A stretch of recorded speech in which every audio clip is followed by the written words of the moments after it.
Hi, Aja. Thank you for taking my call. You're welcome. You're welcome. So I took your course, the Taking the One Seat, and so what you were speaking about tonight was very much the same theme that you discussed in the course. Yeah. And my question is about what you called in the course your soul value, which is what you were describing tonight, is what's most important to you, the transcendent value.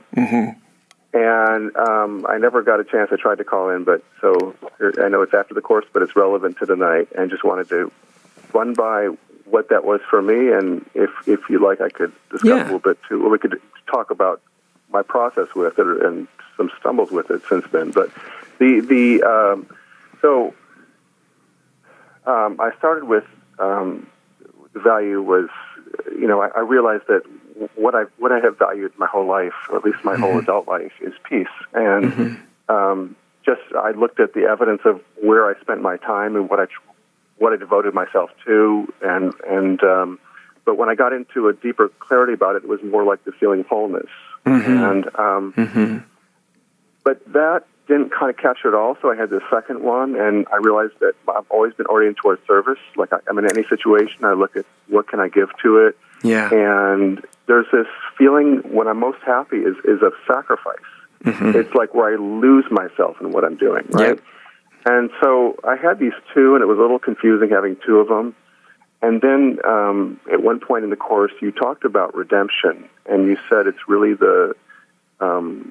at least the definition that you like of it, which is to bring towards wholeness, to bring something back to wholeness. Yeah. And I thought, that's it. Yeah. That is what I value, is actually that coming back to wholeness, both for my own self, but also kind of holding that space in my life. Yeah. With others. That's what I have really worked on embodying. Yeah. Even though I might not have thought of it that way, but those two things, and that kind of being, as you've called it before, being the redemptive presence, both to my own self and all my imperfections, as you described tonight, and to other people, to meeting them as that sort of redemptive presence. So that's what I see is when I'm really fully, embodying, at least to the extent that I can, of what I've realized. Yeah. That's how I show up. And I imagine when you're doing that, any moment that you really feel like you're doing, you probably feel just an inherent meaning, like being on target. Yes. Just imagine that just sort of comes right out of any experience where you're oriented towards that. Yeah, well, that's part of the wholeness thing. So the wholeness, that was the experience of awakening for me. There was a lot of wonderful side effects to it, but I say it in the past, but it's always awakeness to me is always one of wholeness, where everything is just fine. Yeah. And that's putting it mildly, but it's just there's just an in-syncness with life where you wouldn't want it to be different than it is. And it kind of lifts you right out of everything that's happening. All the stuckness, and everything is just somehow a little dial's been turned and everything's just fine. Yeah. And everything seems totally okay at that moment. Everything's just okay. So that is what I sort of, but the service thing is really, that's something that came alive for me in my early 20s, and it's been there since. And that there's all sorts of different ways to serve, and there are various ways that I have served, but that's the consistent one is to kind of show up, to kind of embody, or to exude, or to be that place of wholeness that, without an agenda, can help somebody else to move into that. Yeah. And not even really think that they need to get that from me, but just be that. Yeah, just to be that. And the nice thing is you can be that doing almost anything you might be doing. Right. Regardless of the activity. Yeah. Yeah. Yeah, so that's it. Now, it's been, it was extraordinary. I had an extraordinary couple months. Like it started when I watched your Peace Room talk, and that was when I realized I wanted to take that course. And so you brought this whole concept up, and it was an inquiry that started then. And So for the last month, though, it was kind of crunch time for me to get some work done, month and a half. Yeah. And I sort of dove into, and I consciously did this, which was like, okay, what I'm going to value, right? What's true for me right now is that I need to complete this. And I'm kind of this way that I sort of, I kind of go at things fully, right? So, looking back at it, it would have been nice to have sort of like kept a nice balance of what I was doing before that with that. But it was just like I became tunnel vision and on completing what I did. And I did, but, I'm stressed and my body's, like I'm not living, and I'm grateful for tonight to kind of come back to that, what I set out in that course. But here I'm coming up and saying, okay, so I veered off a little bit, and maybe I needed to do that. Sometimes you need to just knuckle down, and it's not pleasant, but I did it, and I got what I had to get done. But it's definitely, I can feel in my body, this is not how I want to be. Yeah, this isn't what you want. You don't want to make it a lifestyle. No. Yeah. So sure, there's times when any of us have to sort of just buckle down and really, really get something done. But I think there's also, like you said, you go through something like that, and then you kind of like we're doing now, and you look back and you're kind of examining it, and one of the things that can possibly be taken away from it, or more of a question is, can I do that when I need to buckle down and really devote a lot of time and a lot of attention to getting something done that needs to be done? What might it be like to do that and to retain that sort of my fundamental value? Can I do that? Can I buckle down? Can I say even work really hard when I really have to work really hard? Can I do that in such a way that doesn't make me feel less than whole, less than complete? So then your experience becomes something where you get to learn, and you get to re-examine, and you get to go, yeah, that's important. Sometimes you got to do that, but I wonder what it might be like next time around, because you'll have that same kind of thing come up. That's part of life. You run into those moments, and what might it be like to commit in the way that I have to commit, but do it in such a way that I wasn't losing, I wasn't forsaking my most fundamental commitment, which is towards wholeness. And what might that be like? And then your experience, this is the relative, I guess you could say, the relative process, right? Because in the relative, there's process. When we transcend that, there's no process. Everything is instantaneous and spontaneous. But in our relative experience, there's also a process that's occurring all the time, in some way or another. So that becomes part of that process. What would it mean to do that in a way that I didn't have to jettison my sense of wholeness? And what might that call forth in me? And when you just ask the question like that, just like you did when you were taking the course and wondering about what those deep soul values were, that you kind of sat with it for a while, and then one showed up, and then you sat with that, and then something a little deeper showed up. It's the same kind of thing, that sometimes you just kind of contemplate a situation. You don't analyze it like deductively and try to figure it all out and get a great plan, because you really can't plan that much for these kind of futures, but you can kind of sit with it and let your own depth kind of trickle up to the surface. Yeah, that makes a lot of sense. Yeah, I get that. In that sense, sometimes it can be useful. It's not something I often counsel people, but sometimes it can be useful to just kind of go back over an old experience with just the wondering of, how could I do that and still retain my fundamental commitment, the thing that actually gives my life greatest meaning and purpose and joy. And can I do that when I've got to buckle down and work really hard? And it'll come to you. It'll come to you. Oh, I could, just this little, often it's just these little minor adjustments just in attitude almost, I think something you said tonight was so key. It's something that's really helped me actually discovering this a few years ago, just really embracing my own perfectionism, which means, in this case, embracing that I'm going to stumble along the road with doing this. That's right. And the more that I just sort of can accept that, it makes it. I think that when I go unconscious with it is when I feel like, well, I've messed up too.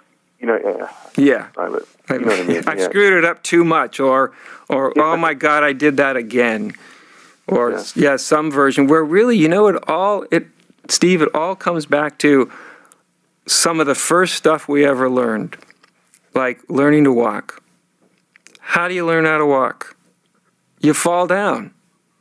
You get put up on your feet, you take one step, and you fall down. And then you get back up, and you take 2 steps, and then you fall down. And each falling down, we could look at that as an imperfection or as a failure, but the falling down is an intricate part of a child learning what balance is, It's their body getting a sense of what balance is. You have to fall down in order for you to get a real sense of what it is to learn balance. And if we just remembered that that is simply a part of life all the way along, that what we might call, relatively speaking, these imperfect moments when metaphorically we fall down a little bit, if we just kind of could retain that sense of there's nothing wrong that's happened when that's happened. That's an intricate part of how we learn, of how we even come into a deeper embodiment of being. Failure to do it is a very intimate part of something far deeper than our consciousness, our conscious intention, learning how to do so. That something in us, it's almost like learning a kind of balance. You don't do that through your intellect. Sometimes you fall down, and like you said, sometimes I had to get really busy, and I kind of, got a little too wound up, maybe a little more conflicted than I might like to be, and that's kind of like falling down. But how does the fact that happened, how can that help me to find my balance? You see, because then the imperfection, you realize, wait a minute, the imperfection is actually working in tandem with the perfection, right? Failing is actually an intricate part of succeeding. And this, none of this is particularly complicated, but it's funny how we tend to forget this kind of stuff over and over and over and over. We get into more of a disappointed or judgmental mental space, Imagine if when you were learning how to walk, every time you fell down, you just sat around and judged yourself and felt absolutely awful and like a failure about it. We'd still all be crawling around on all fours. Yeah, fortunately, we don't develop that part of our brain at that age, so we never walk out. Right. Fortunately, if we had to learn how to walk as adults, we would never do it. Right. Fortunately, we've learned how to walk before self-consciousness really is online in any strong way. Yeah. That which is a really useful thing. It's really useful. So in one sense, what we're talking about are like, how can I suspend that sort of self-consciousness kind of judgment or disappointment and just see human experience as what it is? This is how the way you come upon a deeper embodiment of being is through a process of seeming success and failure. just like gaining and losing balance. That's how you come to it. And the more that you just let that happen and the less judgmental you are of it, the quicker the quicker it comes to you. That's why you've probably heard me over the last couple of years, I emphasize with some regularity, human imperfection, and that's not because I'm judging it. In fact, I'm doing just the opposite. I'm just trying to hold something up for all of us, because when we can finally go like, oh yeah, imperfection, yeah, okay, that's okay. That's part of the human experience. All right. I don't have to push against it. I don't have to judge it. Then it can actually serve clarity rather than doing what it often does, is serve unconsciousness, because we go into judgment. Actually, it's something to celebrate. Pardon me? Imperfection, being these imperfect selves, it's really kind of a testament that that is humbling that we would take it, that what we are would squeeze itself into these conditions and have to look through this. It's, I don't know. I guess when I get clear about it, it's kind of I embrace my imperfection. Not as even something that I need to fix. Right. And you say not condoning it, but just right. It's kind of amazing. Yeah, you're working with it. Yeah, because it's just losing balance, and when we realize that's what it is, that you lose balance. Okay, you lose balance. Great. Okay, if you're really paying attention, that can help you find what balance is. Okay, that's what human imperfection is. And it also helps. In your own realization, you do come upon an already prior existing unconditioned state of being that can sometimes feel kind of like a type of perfection, like it's already complete and whole. To know that is kind of nice along the way, because even when you're stumbling along, still at the core of your being, there's a completeness and a wholeness. And no amount of stumbling can ever take that away, or can ever make that untrue. Well, a sort of mistake, I don't use that lightly maybe, but that I made earlier on in my process with all this years ago, and I see it seems to me quite common, was, you experience that part very fully, that part that's whole and complete and that is perfect, right? That's sort of pristine, and identify with that in a certain way. But then trying to bring that into the human personality, it just doesn't work in my experience. You're trying to speak from the absolute or be that in a way, as opposed to being very. It feels much more in integrity to be kind of a flawed human being, and to kind of have the personality come from the point of embracing that, and of not trying to cover up for that, right? And to sort of try to channel the absolute, or to be, you know what I mean? I kind do. Of identify with that and speak, and have no name, and and all that stuff. It's very hypocritical, because then what happens when you meet up against your human flawness? You either deny it or cover it up, or act as it. It just creates a craziness. So I have found.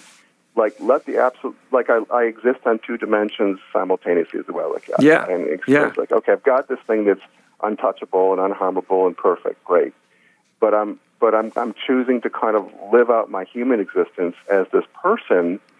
And actually, the more they kind of work together, because the more I really have faith and understanding of that which is the absolute and perfect and all that, the more I'm free to be flawed and to be imperfect. It doesn't diminish me to be that way. That's right.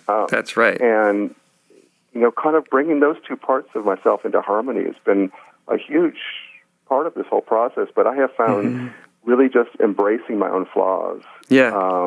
Accepting that I'm never going to fix this thing. Yeah. In fact, there's a great, one of the most famous Zen teaching poems. One of the last lines in this wonderful, wonderful poem is, talks about enlightenment is to say, to be without anxiety about imperfection.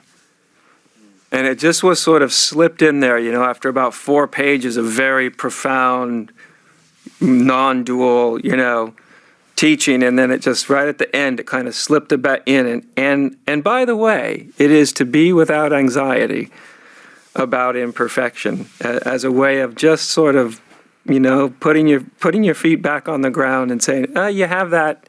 That's a dimension of being too. And the beautiful thing about what you said, Steve, and then I'm going to move on because I have other caller. But the beautiful thing that you said is this comes full circle back to what you said one of your deepest values is, soul values, right? Was that sort of, I forget the word you used, the kind of redemption. Yeah, redemption which means to restore something to its natural condition of wholeness, right? Wholeness. Right. And what you're talking about now is a deeper version of bringing wholeness to all of you.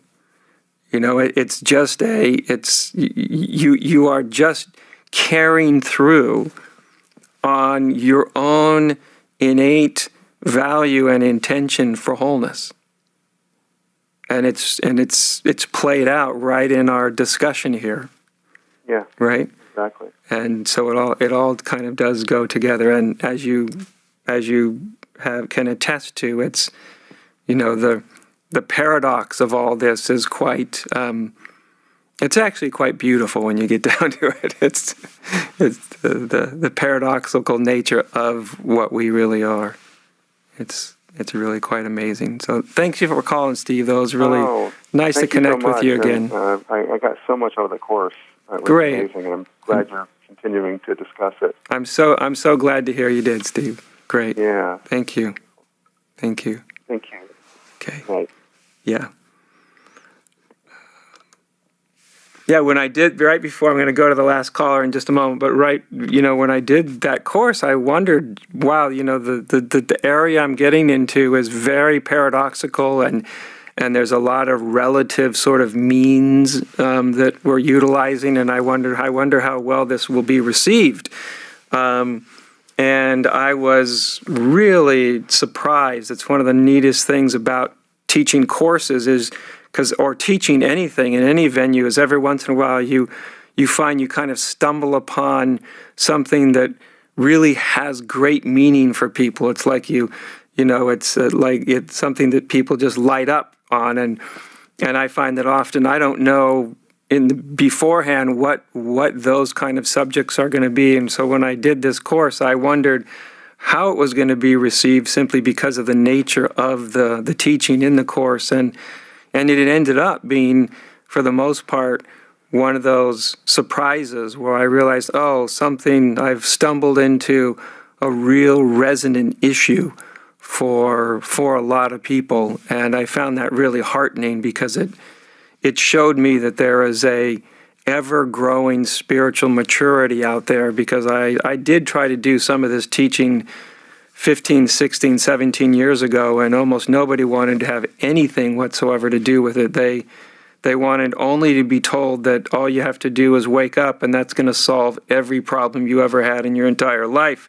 That's what people wanted to hear 20 years ago, and not much else. And today, since a lot of people have had those kind of experiences, they know that there's more to the story, and it's very heartening to see the openness and the resonance to a whole subject matter that is so paradoxical, but at least to me is so vitally important, especially now.